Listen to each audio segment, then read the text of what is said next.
హిందూపురం పట్టణంలో అంబేద్కర్ సర్కిల్లో మోకాళ్లపై నిరసన తెలిపిన పీడీఎస్యూ విద్యార్థి సంఘం నాయకులు పెండింగ్ లో ఉన్న ఫీజు రియంబర్స్మెంట్ 6,400 కోట్లు విడుదల చేయాలని పీజీ విద్యార్థులకు ఉరితాడుగా మారిన జీవో నెంబర్ 77ను రద్దు చేసి ప్రతి విద్యార్థికి ఫీజు రియంబర్స్మెంట్ ను వర్తింపజేయాలని ప్రభుత్వ హాస్టల్లో మౌలిక సదుపాయాలు కల్పించి హాస్టల్ విద్యార్థులకు మెస్ కాస్మెటిక్ ఛార్జీలను పెంచాలి అంటూ జిల్లా అధ్యక్ష కార్యదర్శి బాబావలి ఉమేష్ నాయక్ డిమాండ్ చేశారు.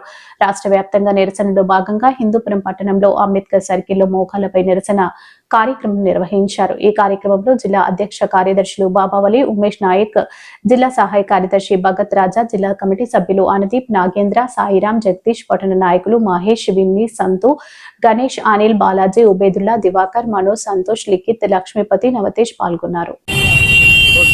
ఈరోజు పీడీఎస్యూ విద్యార్థి సంఘం ఆధ్వర్యంలో అంబేద్కర్ సర్కిల్లో మోకాళ్లపై ఈ రాష్ట్ర ప్రభుత్వానికి వ్యతిరేకంగా నిరసన తెలియజేస్తాను.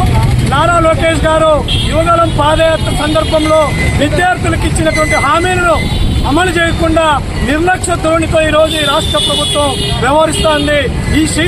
ఈ వ్యవహారకు వ్యతిరేకంగానే ఈరోజు పీడీఎస్యూ ఆధ్వర్యంలో రాష్ట్ర వ్యాప్తంగా నిరసన తెలియజేస్తాను.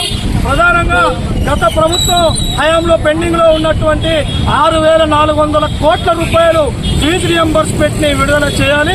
యువగలం సందర్భంగా చాలా స్పష్టంగా నారా లోకేష్ గారు చెప్పారు. మేము గెలిచిన వెంటనే పెండింగ్ లో ఉన్నటువంటి ఫీజు రియంబర్స్మెంట్ ని రిలీజ్ చేస్తామన్నారు.